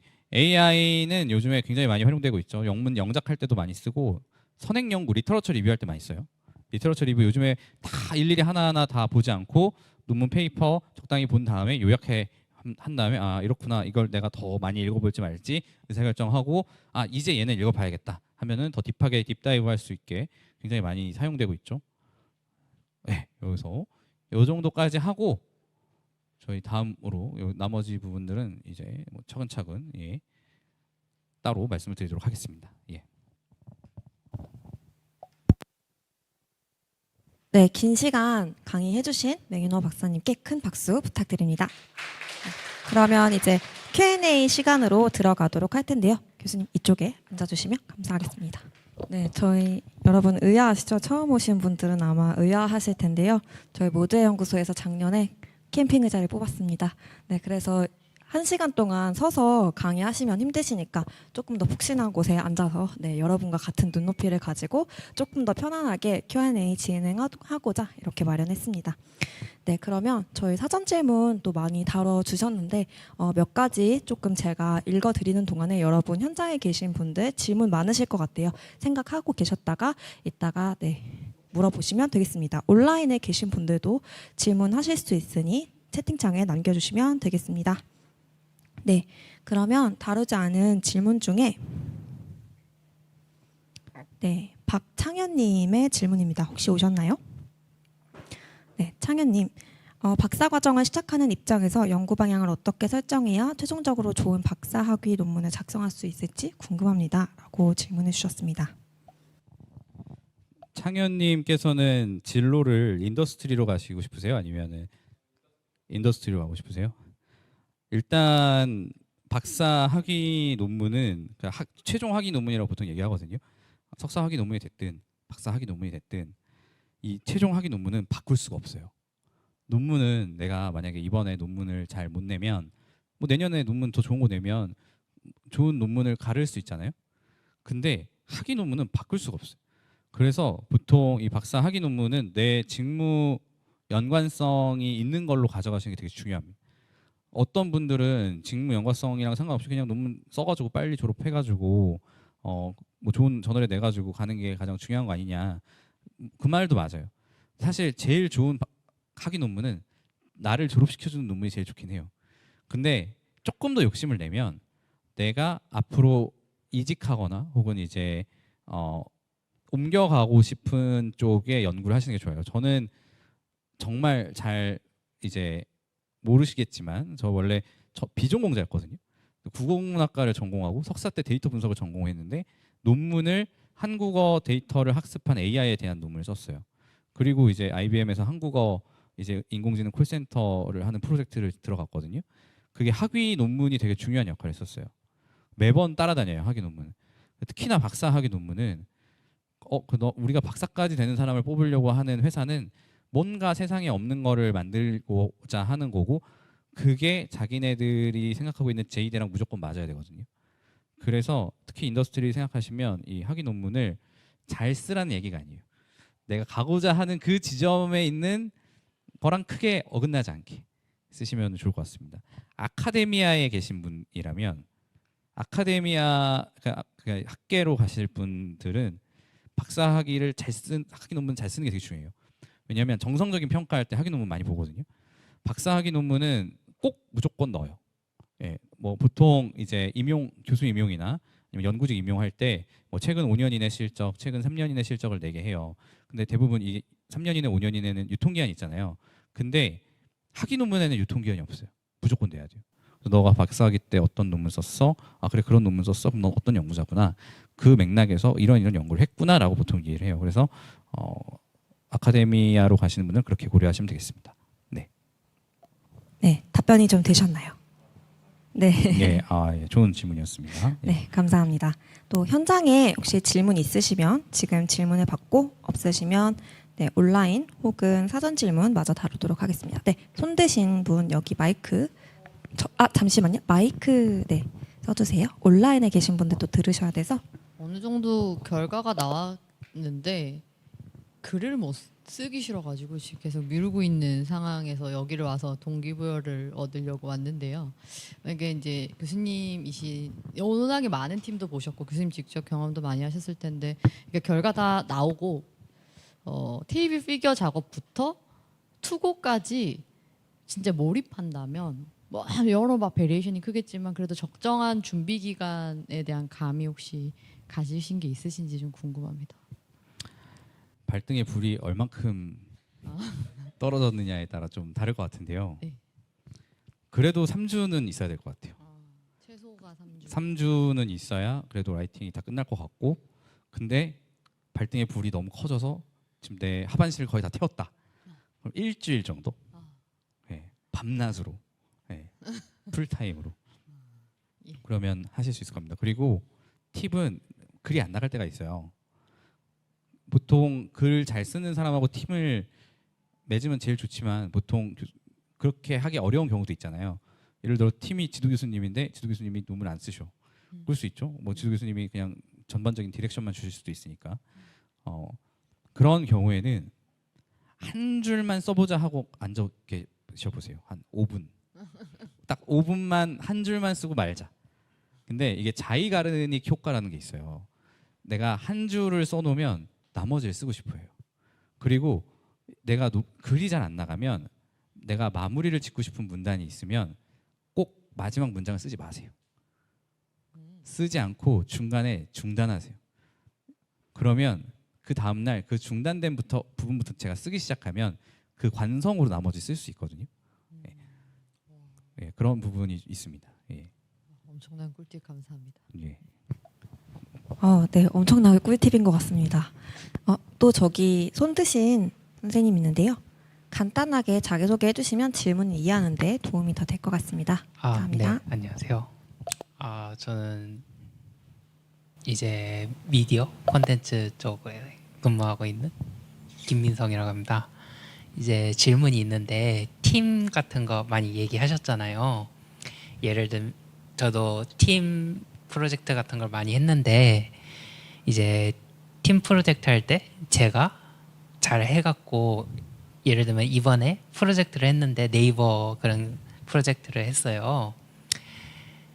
팀원들이 참여도 안 하고 이제 다 도와주겠다고 했는데 말도 안 하고 그러다가 이제 전부 다 없어지더라고요. 그래갖고 결국에 다 쫓아내고 저 혼자 수료했거든요, 리더로. 어, 네, 이런 경우가 있고 물론 제가 능력이 뛰어나면 그렇게 혼자서 다 이끌 수 있겠죠. 근데 이제 작년과 같은 경우 제가 그때 프로그램을 좀 못할 때인데 그때 당시 주제가 SLM에 해갖고 요즘 핫한 주제인데 그걸로 하더라고요. 근데 그 중심이 됐던 잘 아는 팀원이 갑자기 사라졌어요. 이런 경우가 있는데 네. 이제 제가 뛰어나면 이렇게 할 수 있지만 만약에 저도 못하는 약간 좀 너머에 있는 것을 하던 사람이 이렇게 없어지면 이제 이끌기 좀 난감하잖아요. 그래갖고 이런 경우 어떤지, 그리고 교수님 같은 경우 이제 뭐 딴 교수님이라든지 뭐 이렇게 해봤을 텐데 어떻게 대처하시는지 그게 좀 궁금해서요. 일단은 질문을 제가 정리를 해볼게요. 내가 모르는 영역을 담당하고 있는 팀원이 있었어요. 그 팀원이 빠지면서 논문이 홀드가 됐어요. 이럴 때 어떻게 하는 거지? 가장 좋은 거는 사실 그 팀원이 얼마나 대단한 팀원인지는 모르겠지만 그 영역을 그 사람만 알진 않아요. 다른 사람을 찾고서 백업을 하게 합니다. 근데 보통 이제 백업이 잘 안 될 수 있죠. 백업이 안 되면 그 논문을 깔끔하게 포기하는 게 낫습니다. 차라리. 예, 매몰 비용의 오류가 있죠. 그래서 매몰 비용을 굳이 더 지불할 필요가 없습니다. 만약에 안 구해지고 그리고 이제 시간이 계속 흐른다. 논문도 유통기한이 있어요. 내가 아까 SLM 말씀하셨는데 내년에 됐을 때 SLM이 과연 대세일까요? 아닐 수 있거든요. 그렇기 때문에 이게 논문도 트렌드가 있어서 만약에 트렌드가 너무 많이 지나고 후속도 안 구해지면 버리는 게 맞습니다. 새로운 연구를 하시는 게 맞아요. 저는 그렇게 합니다. 물론 그걸 어떻게 끌고 나가서 내가 배워가지고 하시는 분도 있어요. 근데 그 분야가 내가 정말로 전문성을 가지고자 하는 분야면 그렇게 해도 되지만 그게 아니라면 꼭 그렇게 하실 필요는 없는 것 같습니다. 네. 좋은 질문 감사합니다. 답변이 좀 되셨나요? 네, 감사합니다. 저희 온라인에도 지금 질문이 많이 올라오는데요. 이런 질문이 좀 많습니다. 이제 현재 2인으로 팀을 이룬 상태에서 함께 지원을 할 수 있는지, 그러니까 이미 이제 팀이 이제 몇 분 있으신데 지원 가능한지 물어보신 분이 지금 2분 정도 계십니다. 그리고 페이퍼샵 모집 일정 언제이신지 랩 모집 일정 문의 주셨습니다. 일단 각 페이퍼샵마다 다른데 저는 받는 편이에요. 이미 팀을 이루고 있다고 하면 제 경우는 이제 대신에 이제 명시를 하겠죠. 누구랑 같은 팀이냐 명시를 하게 할 거고 그리고 저 페이퍼샵 2기 모집은 이제 다음 달 하순쯤에 생각하고 있습니다. 중하순쯤에 다음 달 생각하고 있고 오히려 미리 팀을 꾸린 팀은 더 좋다고 생각하고 있어요. 예. 덜 깨질 수 있으니까. 예. 네, 감사합니다. 또 현장에 질문 있으실까요?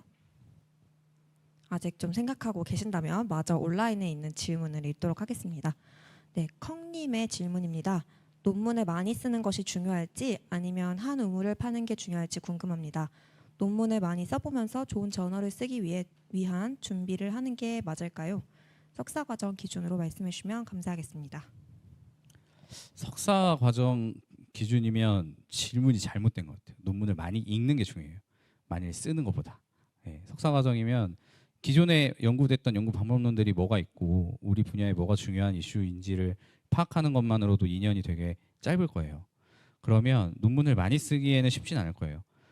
그리고 아카데미아의 입장에서 말씀드리면 논문의 질이 중요해요. 요즘의 트렌드가 그랬습니다.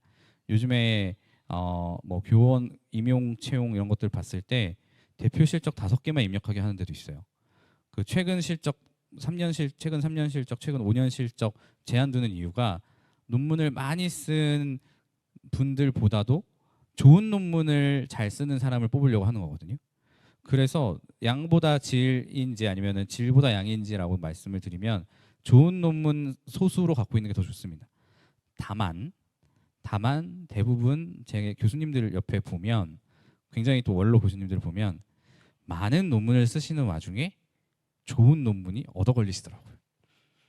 네, 확률적으로 그렇습니다. 네. 그래서 사실 석사를 지금 진행 중이고 박사를 진행 중이신 경우에는 많은 논문을 읽어보시고 연구실에 있는 이제 연구 방법론 선배들 후배들하고 티밍 잘 해보시고 거기에 맞춰서 템포에 맞춰서 논문을 써보시고요. 진짜 연구는 학위 다음부터 시작됩니다. 네. 그래야 지도 교수님 입김도 좀 없고 그래야 뭐라고 하는 사람도 별로 없습니다. 예. 가끔씩 이제 인터넷에 보면 이렇게 우스갯소리로 밈 같은 게 돌아다니는데 이제 나의 논문을 대하는 나의 자세 이렇게 되어 있어요. 그러면 나는 원래 처음에 강아지로 논문을 썼는데 교수님이 코에다가 코끼리 코 붙이고 막 리뷰를 갔더니만 날개를 붙여와서 그리고 이제 왔더니 소리는 멍멍이 아니고 야옹 이러고 있어요. 그래도 넌 내 논문이야 이러면서 내 논문 사랑해 이러고 있는데 그게 외부의 그 입김이랑 의견이 계속 들어가면 내 의도랑은 정말 다른 연구를 하게 되거든요. 근데 졸업하고 난 다음에 연구가 진짜 연구를 하게 됩니다. 예. 네, 답변이 되셨다면 네, 여기 채팅창에 써주시면 감사하겠습니다. 아까 그 이전 질문에 이어서 또 질문을 주셨는데요. 요것까지 다루고 현장에 질문 있으시면 받도록 하겠습니다. 네, 현재 팀원도 있고 논문 주제와 실험 계획도 있는데 패컬티만 없는 상태입니다. 교수님이 진행하고 계신 페이퍼샵의 하나의 팀으로 지원이 가능한지 궁금합니다. 예, 2기 모집 때 지원하시면 될 것 같고요. 근데 충분히 평가는 할 것 같습니다. 그래서 이 정말 연구가 현실성이 있는지 뭐 학부생 3명이 모여서 인공위성을 하늘에 쏘겠어 약간 이런 연구가 있을 수도 있잖아요. 물론 모든 연구는 이제 가능성을 열어놓고 이제 응원을 해야 되긴 하지만 이 페이퍼샵 기간 동안에는 좀 종결짓기가 어려울 것 같다라는 판단이 있을 수도 있어요. 근데 이제 그렇지 않고 좀 현실적인 연구라면 충분히 지원 가능합니다. 예. 네, 답변 감사합니다. 네, 오프라인에 계신 분들도 질문 있으시면 손 들어주시면 마이크 드리도록 하겠습니다. 예. 네, 여기 앞에 계신 분 먼저 드릴게요.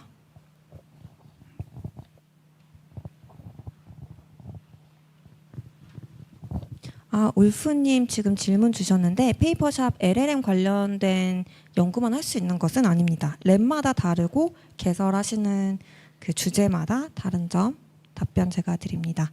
네, 지금 현장에 계신 분 질문 받도록 하겠습니다. 안녕하세요. 저는 그 석사로 인공지능 쪽 공부했고 지금 뷰노에서 머신러닝 엔지니어로 일하고 있는데 좋은 데 계시군요. 예. 그래서 의료 인공지능 쪽으로 계속 관심을 가지고 이제 뭐 연구 역량도 좀 많이 키우고 싶어서 관심을 많이 가지고 있는 단계입니다. 근데 저 여쭤보고 싶은 게 이제 방금 말씀 주셨을 때 산계랑 학계랑 비교해서 많이 말씀 주셨잖아요. 지금 교수님 시야에서는 그 산계랑 학계가 좀 어떻게 보이시는지 뭐 앞으로 전망은 어떤지 이런 게 좀 궁금하긴 하거든요. 사실 지금 학계는 썩 좋지 않아요. 산업계가 제일 좋아요. 네, 산업계가 제일 좋고요. 그럼 왜 당신은 거기 있냐? 저 사업도 하고 있어요. 두 개 다 같이 가져가고 있는데 가능하다면 여러분들이 난 정말 연구가 좋아 아니면 학생을 가르치는 게 좋고 그들의 성장을 바라보는 게 좋다면 그러면 학계를 한번 두드려 볼 만은 한 것 같아요. 근데 경제적인 리턴을 보고 오시면 실망하실 수 있을 거예요. 굉장히 실망할 수 있습니다. 교수님들 중에는 자기 박사 제자가 초봉 받는 것보다도 못 받는 교수님들도 굉장히 많이 있고요. 그러다 보니까 교수님들의 그 뭔가 겸업이나 뭐 이런 것들이 좀 점차 풀리고 있어요. 그리고 요즘에 학계의 트렌드는 한 명의 교수님들이 많은 강의를 소화하기를 또 원해요. 그러다 보니까 이제 혼합 강의에서 융합 강의가 많이 되거든요. 그래서 인터넷 강의를 내가 녹화를 해놓으면 뭐 그걸 이제 몇 년간 쓸 수 있고 이제 대신에 평가만 와서 하는 그런 수업도 있고 그래서 학계는 한정된 자원에서 어떻게든 교수님들을 잘 이제 학생들을 지도할 수 있도록 효율화하는 작업들이 많이 이루어져 있고요. 경제적인 리턴은 뭐 교수님이 프로젝트를 띄거나 아니면 별도의 법인을 운영해서 뭐 거기에서 이제 수익이 나거나 아니면 실험실 창업을 하거나 그런 게 아니라면 쉽지 않은 상황은 맞아요. 근데 그렇다고 해서 이제 그게 쉽지 않다라는 게 동일한 내가 기술적인 역량을 갖고 혹은 이제 뭐 다양한 업무 수행 역량을 갖고 인더스트리에 갔을 때에 비해서 쉽지 않다는 거지. 그게 일반적인 사람들이나 혹은 이제 일반적인 직장인들하고 비교하면 자유도가 훨씬 높긴 합니다. 왜냐면 방학도 있고 뭐 주 3일만 나가면 되고 뭐 그런 것들이 물론 주 3일만 나와도 된다고 했을 때 교수님들이 대부분 주 7일 다 24시간 내내 연구실에 계신 분들도 있어요. 예. 근데 교수님들마다 이제 잘 설계하느냐에 따라 어떻게 설계하느냐에 따라 다른 거라서 자기가 스스로한테 좀 물어보시면 좋을 것 같아요. 나는 인더스트리에서 좀 더 돈을 더 많이 벌고 싶은지 아니면 내가 하고 싶은 연구를 좀 더 하고 내 자유 시간이나 혹은 활용할 수 있는 시간을 좀 더 가져가고 혹은 내 사업을 하는데 좀 리스크 없이 하고 싶다. 그러면 이제 연구실 실험실 창업이나 뭐 이런 것도 좀 알아볼 수 있는 거죠. 저는 후자예요. 창업을 할 때 좀 리스크 없이 오랫동안 하려면 실험실 창업을 하면은 좀 괜찮지 않을까라는 생각으로 이렇게 하고 있는데 쉽지 않은 것 같기는 합니다. 예, 둘 다 쉽지 않아요. 예, 창업도 쉽지 않고 교수도 쉽지 않고. 예. 저 하나만 더 여쭤보고 네네. 싶은 게 그 산계 쪽에서 많이 뭔가 역량 많이 쌓으시다가 학계 쪽으로 가신 것 같아서 예. 혹시 뭐 동기부여나 아니면 트리거가 있었는지가 궁금합니다.